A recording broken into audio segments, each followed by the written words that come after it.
तो दोस्तों इस कहानी की शुरुआत सन 1954 से होती है और हम टेडी डैनियल और चक ऑली नाम के दो यूएस मार्शल्स को देखते हैं जो इन्वेस्टिगेशन करने के लिए एक मेंटल हॉस्पिटल जा रहे हैं। ये हॉस्पिटल एक टापू पर बना हुआ है जिसका नाम एस क्लिफ हॉस्पिटल है और यहाँ उन कैदियों को रखा जाता है जो दिमागी रूप से पीड़ित हैं, यानी कि ये एक सरकारी जेल है। अब डैनियल और चक सटर आइलैंड पहुँच जाते हैं। यहाँ इनकी मुलाकात डॉक्टर कोली से होती है जो यहाँ रह रहे मरीजों का इलाज करते हैं। वह बताते हैं कि हमारी एक पेशेंट जिसका नाम रेचल सोलांडो है वह पिछले 24 घंटे से गायब है। हमने उसे पूरे आइलैंड पर ढूंढने की बहुत कोशिश की लेकिन वह हमें कहीं नहीं मिली। डॉक्टर कोली बताते हैं कि रेचल एक खतरनाक क्रिमिनल है। उसने अपने 3 बच्चों को झील में डुबाकर मार दिया था और उसके हस्बैंड की पहले ही डेथ हो चुकी है। जिसके बाद डैनियल उसके सेल में जाता है और देखता है कि उसका सेल अभी भी लॉक्ड है, लेकिन वह समझ नहीं पाता कि आखिर वह यहाँ से भागी कैसे। अब दोनों मार्शल इस जगह की अच्छे से तलाशी लेते हैं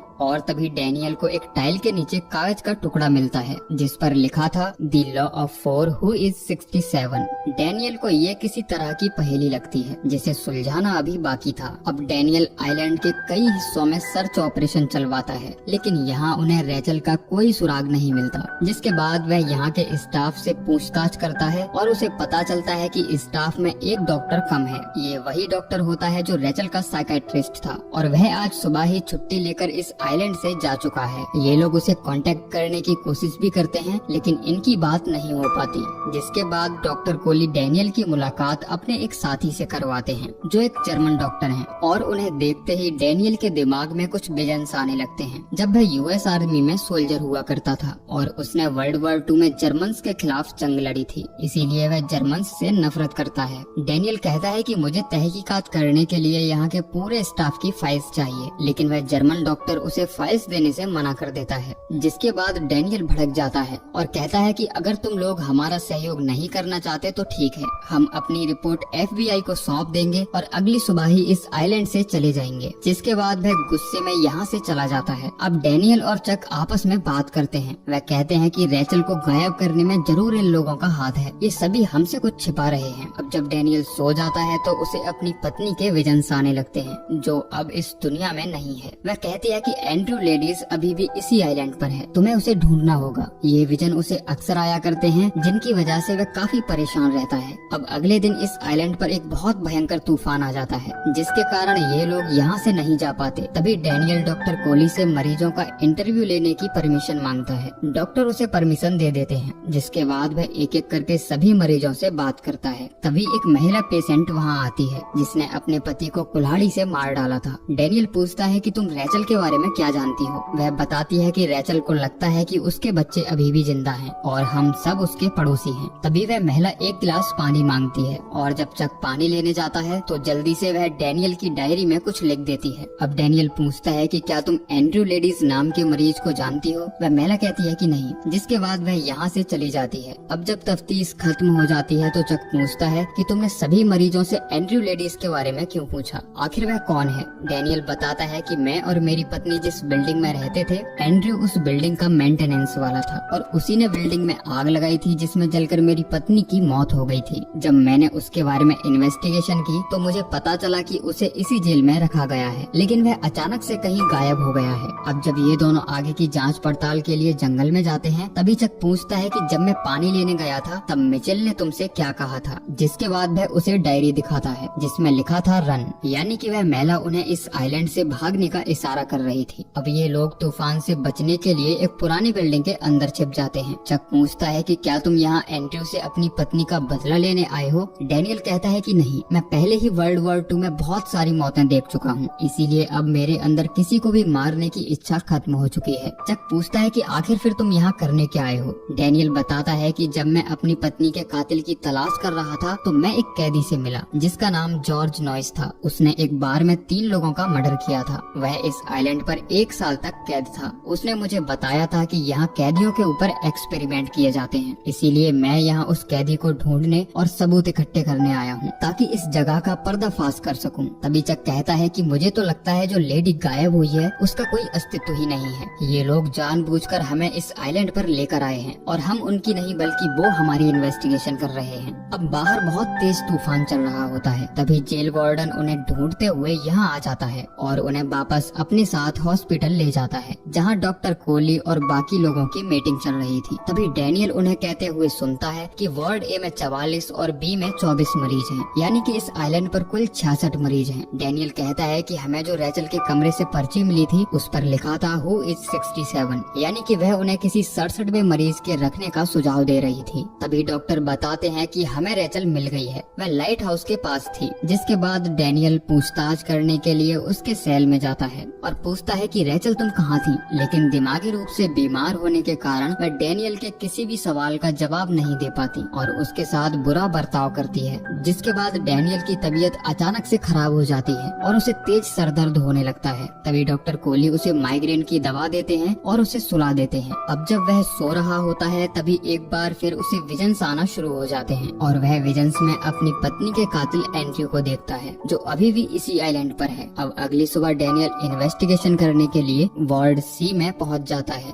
जहां किसी के लिए जाने की इजाजत नहीं होती। यहाँ उसे कुछ अजीब सी आवाजें सुनाई देती हैं और जब वह आगे जाता है तो देखता है कि यहाँ काल कोठरी में बहुत सारे कैदी बंद हैं। तभी वह माचिस की तीली जलाकर एक सेल में झांकता है। उसे लगता है कि ये एंड्रयू है, इसीलिए वह उसे अपना चेहरा दिखाने के लिए कहता है। अब जब वह शख्स अपना चेहरा दिखाता है तो ये उसकी पत्नी का कातिल नहीं होता बल्कि जॉर्ज नॉइस होता है जिसने बार में 3 लोगों को मारा था और डैनियल को जेल का सच बताया था। उसका चेहरा एकदम बिगड़ा हुआ होता है। वह डैनियल को बताता है कि तुम यहाँ कोई तफ्तीश करने नहीं आए हो बल्कि ये एक जाल है जो तुम्हें इस भूल भुलैया में फंसाने के लिए बिछाया गया है। डैनियल कहता है कि ऐसा नहीं है, मैं यहाँ अपने साथी के साथ इन्वेस्टिगेशन करने के लिए आया हूँ। नॉइस कहता है कि क्या तुमने पहले कभी उसके साथ काम किया है? डैनियल कहता है कि नहीं, लेकिन मुझे उस आदमी पर भरोसा है। जिसके बाद नॉइस कहता है कि तब तो वो लोग जीत चुके हैं। वह अचानक से रोने लगता है और कहता है कि वो मुझे लाइट हाउस ले जाएंगे और मेरे सिर को काट डालेंगे। डैनियल कहता है कि तुम परेशान मत हो, मैं तुम्हें यहाँ से निकाल लूंगा। तभी डैनियल को फिर से उसकी पत्नी के विजन्स आने लगते हैं। नॉइस कहता है कि अगर तुम्हें सच जानना है तो तुम्हें अपनी पत्नी को जाने देना होगा, तभी तुम इस आइलैंड से बाहर निकल सकते हो। डैनियल कहता है कि मैं ये नहीं कर सकता। तभी नॉइस कहता है कि फिर तो तुम इस आइलैंड से कभी बाहर नहीं निकल पाओगे। वह बताता है कि जिसे तुम ढूंढ रहे हो सकता है कि वो उसे लाइट हाउस ले गए हों। अब डैनियल अपने पार्टनर चक से मिलता है जो उसे एक इंटेक्ट फॉर्म दिखाता है। वह बताता है कि यहाँ एंड्रयू की कोई जानकारी नहीं है, लेकिन इस फॉर्म से साबित होता है कि यहाँ 67वां मरीज भी है। जिसके बाद ये दोनों उस लाइट हाउस की तरफ जाने लगते हैं जिसका रास्ता चट्टानों से होते हुए जाता है। चक कहता है कि हमारा वहाँ पहुँचना पॉसिबल नहीं है क्योंकि जल्द ही अंधेरा होने वाला है, लेकिन डैनियल उसकी बात नहीं सुनता। वह कहता है कि ठीक है तो मैं अकेला ही वहाँ जाऊँगा। जिसके बाद वह अकेला ही उस लाइट हाउस की तरफ बढ़ने लगता है, लेकिन हाई टाइड की वजह से वह भी उस लाइट हाउस तक नहीं पहुँच पाता और वापस आ जाता है। लेकिन जब वह वापस आता है तो देखता है कि चक वहाँ नहीं है और जब वह चट्टान से नीचे देखता है तो उसे वहाँ चक की बॉडी दिखाई पड़ती है। अब चट्टान से उतरने के सिवाय उसके पास कोई दूसरा ऑप्शन नहीं होता, इसीलिए डैनियल नीचे उतरना शुरू करता है और जब वह नीचे पहुँचता है तो देखता है कि चक की बॉडी वहाँ नहीं है। ये देखकर उसे बहुत हैरानी होती है कि तभी डैनियल की नजर एक गुफा की तरफ जाती है जहाँ से रोशनी बाहर आ रही थी। वह उस गुफा के अंदर जाता है और यहाँ उसे एक महिला मिलती है। डैनियल पूछता है कि तुम कौन हो? वह महिला बताती है कि मैं ही असली रेचल सोलांडो हूँ, यानी कि डैनियल हॉस्पिटल में जिस महिला से मिला था वह असली रेचल नहीं थी। वह पूछता है कि आखिर तुम यहाँ कैसे पहुँची? रेचल बताती है कि मैं यहाँ कोई पेशेंट नहीं बल्कि एक डॉक्टर थी और मैंने इंसानों के दिमाग पर सालों तक रिसर्च की और एक ऐसा तरीका ढूंढ निकाला जिससे हम इंसान के दिमाग को कंट्रोल कर सकते हैं, यानी कि उस ब्रेन सर्जरी से इंसानों की सारी यादें, उनका दर्द और उनकी फीलिंग्स को मिटाया जा सकता है, यहाँ तक कि वो अपने अतीत को भी भूल जाते हैं। इस प्रोसेस को लोबोटॉमी कहा जाता है, लेकिन डॉक्टर कोहली इस सर्जरी का इस्तेमाल सैनिकों पर करना चाहते थे ताकि वे उन्हें बागी बना सकें। और जब मैंने इसका विरोध किया तो उन्होंने मुझे पागल घोषित करके इस आइलैंड पर कैद करवा दिया। रेचल बताती है कि इस आइलैंड से निकलने का एकमात्र तरीका वह फेरी है जिसे वो कंट्रोल करते हैं। अब रात होने पर डैनियल इसी जगह सो जाता है और जब सुबह होती है तो रेचल कहती है कि तुम यहाँ नहीं रुक सकते क्योंकि डॉक्टर कोली के लोग तुम्हें ढूंढते हुए यहाँ आते ही होंगे और वो लोग मुझे भी पकड़ लेंगे, इसीलिए तुम्हें यहाँ से जाना होगा। लेकिन जाने से पहले डैनियल पूछता है कि मेरा एक दोस्त था, क्या तुमने उसे देखा?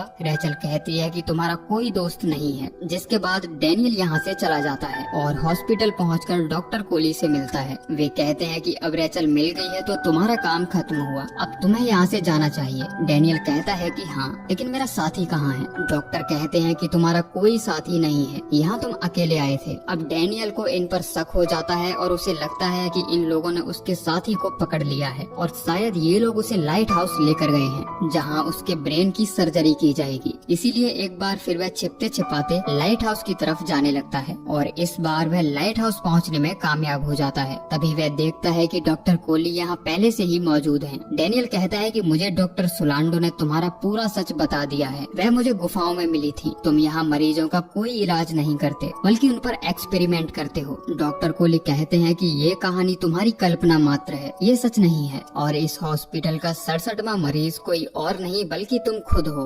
डॉक्टर उसे एक इंटैक्ट फॉर्म दिखाते हैं जो प्रूफ करता है कि वह पिछले 2 सालों से इस आइलैंड पर है जिसका इस हॉस्पिटल में इलाज चल रहा है। डैनियल कहता है कि मैं तुम्हारी किसी भी बात पर विश्वास नहीं करता, मैं एक मार्शल हूँ और तुम मुझे बताओ कि मेरा साथी कहाँ है। तभी डॉक्टर व्हाइट बोर्ड पर लिखे 2 नाम दिखाते हैं, एडवर्ड डैनियल और एंड्रयू लेडीज, और कहते हैं कि तुम्हारा असली नाम एंड्रयू लेडीज है, यानी कि जिस आदमी को तुम ढूंढ रहे हो वो कोई और नहीं बल्कि तुम वो खुद हो। तुमने अपने दिमाग में इन 2 नामों से 2 और नाम बनाए हैं, रेचल सोलांडो और डोलोरेस चैनाल। इन नामों में जो एक बात कॉमन है वह ये कि इन सभी में 13 अक्षर हैं जिनका इस्तेमाल तुमने दूसरे नामों को बनाने के लिए किया है। डॉक्टर कोली बताते हैं कि तुम्हारा जुर्म इतना भयानक है कि तुम उसे सच मानना ही नहीं चाहते, इसीलिए तुमने अपने दिमाग में एक नई कहानी बना ली है जिसमें तुम एक हीरो हो जो अपनी पत्नी के कातिल को ढूंढ रहा है। हम ये कहानी पिछले 2 सालों से सुन रहे हैं लेकिन ये सच नहीं है। तुम्हारा असली नाम एंड्रयू लेडीज है और तुम एस्क्लिफ हॉस्पिटल के 67 में मरीज हो। तभी यहाँ चक आता है जो बताता है कि मैं पिछले 2 सालों से तुम्हारा साइकाइट्रिस्ट हूँ। ये सुनकर डैनियल कहता है कि ये सच नहीं है, मैं तुम्हें बचाने के लिए यहाँ आया था और तुम इन लोगों के साथ मिले हुए हो। अब वह गुस्से में टेबल पर रखी गन उठाता है और डॉक्टर कोली पर गोली चला देता है, लेकिन ये गन नकली होती है। हालांकि डैनियल को भ्रम होता है कि इस गन से गोली चली है। डैनियल कहता है कि तुमने मुझे दवाई दी है, शायद ये उसी का असर है। तभी चक उसे समझाता है कि तुम्हारी पत्नी डिप्रेस्ड और पागल थी, उसी ने तुम्हारे बच्चों को लेक में डुबोकर मार दिया था और जिन बच्चों के तुम्हें विजन्स आते हैं वो तुम्हारे ही बच्चे थे। अब डैनियल अपनी असल जिंदगी में वापस लौट आता है और उसे सब कुछ याद आ जाता है कि कैसे उसकी पत्नी ने अपने बच्चों को झील में डुबोकर मार दिया था। ये बात डैनियल बर्दाश्त नहीं कर पाया और उसने अपनी पत्नी को गोली मार दी थी। इस घटना के बाद डैनियल भी अपना दिमागी संतुलन खो चुका था और वह कभी मानना ही नहीं चाहता था कि उसने ये जुर्म किया है, लेकिन अब वह मानता है कि उसका नाम एंड्रयू लेडीज है और उसने ही अपनी पत्नी को मारा था क्योंकि वह पागल थी। अब एंड्रयू अपनी सच्चाई कबूल कर लेता है। तभी डॉक्टर कोली कहते हैं कि तुम रीसेट होते हो, आज से 9 महीने पहले भी तुमने ये सच्चाई स्वीकार की थी लेकिन बाद में तुम अपने बयान से पलट गए थे, इसीलिए मुझे भरोसा होना चाहिए कि इस बार तुम सच स्वीकार करोगे। ये तुम्हारा आखिरी चांस है, अगर इस बार तुम अपने बयान से पलट गए तो तुम्हें लोबोटोमाइज कर दिया जाएगा। एंड्रयू कहता है कि डॉक्टर तुमने मेरा बहुत साथ दिया है, मैं तुम्हारा भरोसा नहीं तोड़ूंगा।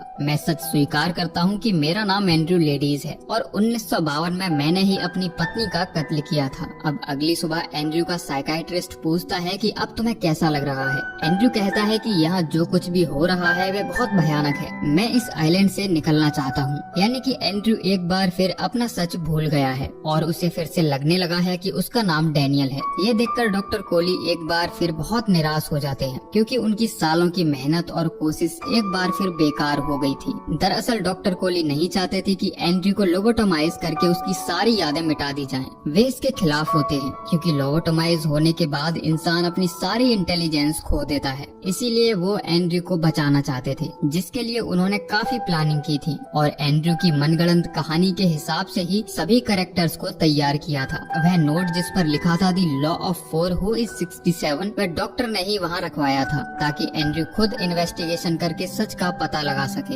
यहाँ लॉ ऑफ 4 का मतलब उन 4 नामों से होता है क्योंकि एंड्रयू की मनगढ़ंत कहानी में उसने अपना नाम डैनियल टेडी बनाया है जो उसी के नाम एंड्रयू लेडीज से बना था और उसकी पत्नी का नाम था डोलोरेस चैनाल जिसे उसने बनाया था रेचल रैचल सोलांडो। यहाँ हु इज 67 का मतलब उस 67 में मरीज से होता है जो एंड्रयू के लिए एक सवाल था, क्योंकि डॉक्टर कोली ये बात जानते थे कि एंड्रयू एक काबिल मार्शल रहा था और वह इस केस को सुलझाकर अपनी सच्चाई पता लगा सकता है। इसीलिए उन्होंने इस सवाल को छोड़ा था कि हु इज 67। हालांकि डॉक्टर अपने इस एक्सपेरिमेंट में काफी हद तक कामयाब भी हो जाते हैं, लेकिन अंत में उन्हें निराशा ही हाथ लगती है, यानी कि अब एंड्रयू की ब्रेन सर्जरी करने के सिवाय उनके पास कोई और रास्ता नहीं है, जिसके बाद उसकी सारी यादें मिट जाएंगी। एंड्रयू जाने से पहले अपने साइकियाट्रिस्ट से कहता है कि क्या बेहतर होगा, एक दरिंदे की तरह जीना या एक भले आदमी की तरह मर जाना। इतना कहकर वह उठ खड़ा होता है और सर्जरी के लिए जाने लगता है। ये सुनकर उसका साइकियाट्रिस्ट हैरान रह जाता है और वह समझ जाता है कि एंड्रयू को अपना सच याद है, वह कुछ भी नहीं भूला है, लेकिन अब शायद वह अपने इस दर्द के साथ, इस बोझ के साथ जीना नहीं चाहता, इसीलिए उसने अपना सच छिपा लिया। वह चाहता है कि उसे लोबोटोमाइज करके उसकी सारी यादें मिटा दी जाएं, ताकि उसे कोई दर्द महसूस ही ना हो। और इसी के साथ ये मूवी एंड होती है। तो दोस्तों, ये थी कहानी शटर आइलैंड मूवी की, जो जरूर आपको पसंद आई होगी। बाकी आप नीचे कमेंट करके जरूर बताइए कि आपको ये कहानी कैसी लगी। मिलते हैं अगली वीडियो में, तब तक के लिए जय श्री कृष्णा।